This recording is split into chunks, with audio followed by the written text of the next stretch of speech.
नमस्कार, सूचना एवं जनसंपर्क विभाग की प्रस्तुति हिमाचल बुलेटिन में आपका स्वागत है। पेश है आज के समाचार। मुख्यमंत्री श्री जयराम ठाकुर ने आज अपने सरकारी आवास ओक ओवर में होली मनाई और इस पावन अवसर पर प्रदेशवासियों को बधाई एवं शुभकामनाएं दी।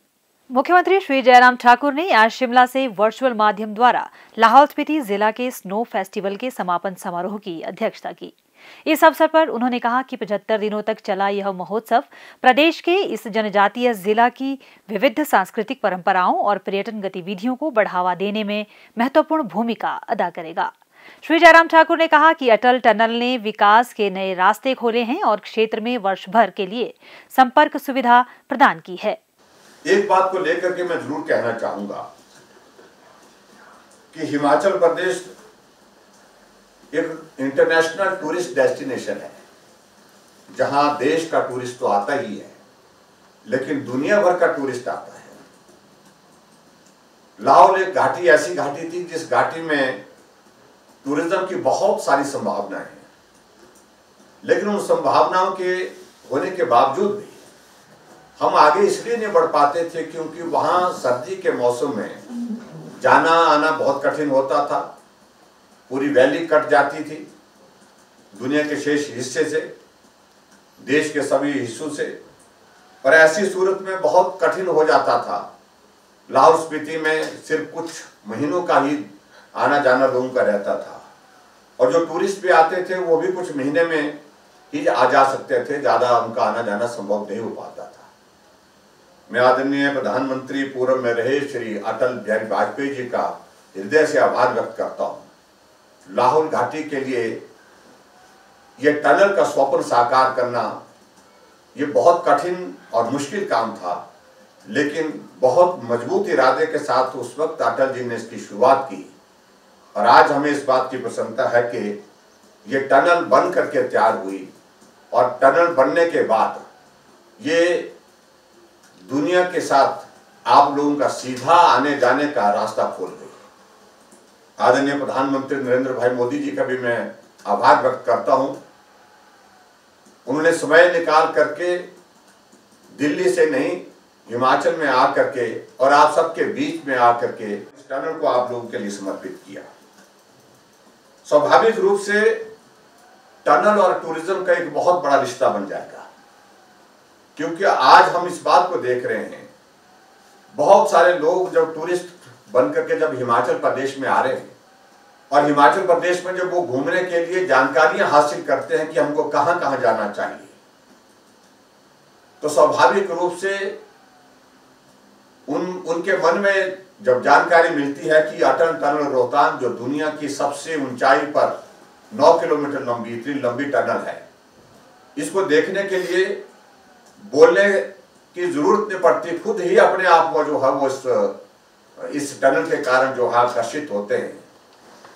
और बर्फ के मौसम में भी हमने देखा कि 5-5 हजार गाड़ियां जो है वो वैली में एंटर कर रही हैं रोहतांग टनल से होकर के। और ऐसी परिस्थिति में इस बात को हमको मान करके चलना पड़ेगा कि अब आने वाले समय में जब हमारा समर सीजन होगा, टूरिज्म का टूरिस्ट सीजन आएगा, तो ये आना जाना टूरिस्ट का जो है बहुत बड़ी संख्या में बढ़ेगा।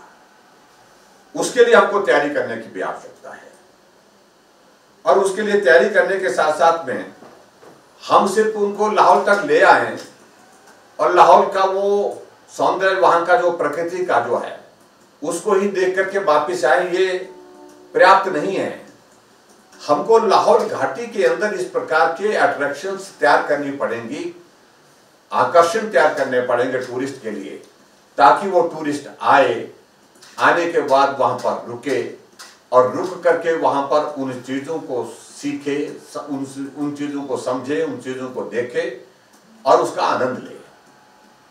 इसलिए इस मेले के माध्यम से खासतौर से ये स्नो फेस्टिवल जो हमारा अभी किया गया, उस दिशा में मैं समझता हूँ ये बहुत ही सार्थक एक प्रयत्न है, एक प्रयास है, जहां आपने अपनी संस्कृति को भी संजोने का काम किया।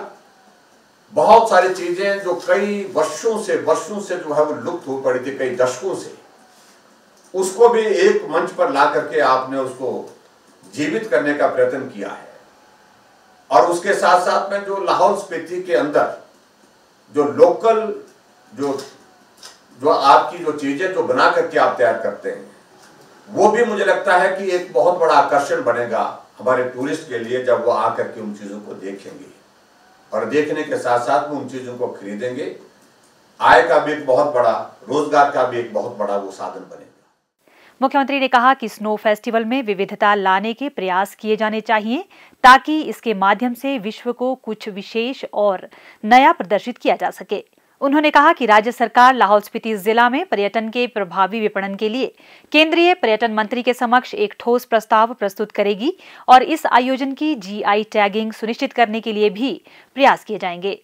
श्री जयराम ठाकुर ने कहा कि घाटी में सीबकथॉर्न की खेती को बढ़ावा देने के लिए भी कदम उठाए जाएंगे। इससे न केवल किसानों की अर्थव्यवस्था को प्रोत्साहन बल्कि क्षेत्र में आर्थिक गतिविधियों को भी बढ़ावा मिलेगा।